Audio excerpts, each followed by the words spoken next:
অঞ্চল নেতৃত্ব মানে দায়িত্বশীল, তার কাছে পরিমাণ প্রেসার থাকবে, তার অনেক কাজ করতে হবে।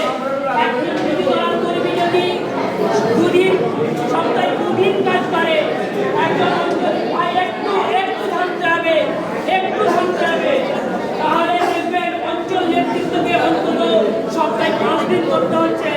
আর বিধিবদ্ধ এবং বাংলার বিধানসভার যারা মোটামুটি সম্ভাব্য একটা লিস্ট তৈরি হচ্ছে, তাদেরকে সপ্তাহে 7 দিন কাজ করতে হবে, 365 দিনে 365 দিনই কাজ করতে হবে।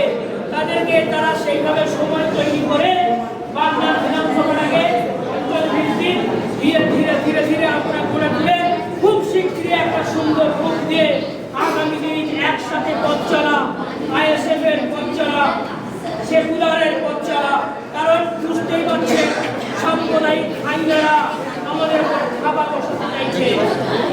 তারা সবাইকে হিন্দু বানাতে চায়, তারা ভারতবর্ষে হিন্দু রাষ্ট্র ঘোষণা করতে চায়, তারা ভারতবর্ষের সংবিধানকে পুরোপুরি দেখাচ্ছে, তারা সংবিধান চেঞ্জ করে মনুষ্যত্ব প্রতিষ্ঠা করে ভারতবর্ষকে আবার সেই 2000 বছর পুরানো অবস্থার মধ্যে ফিরিয়ে দিতে চাইছে।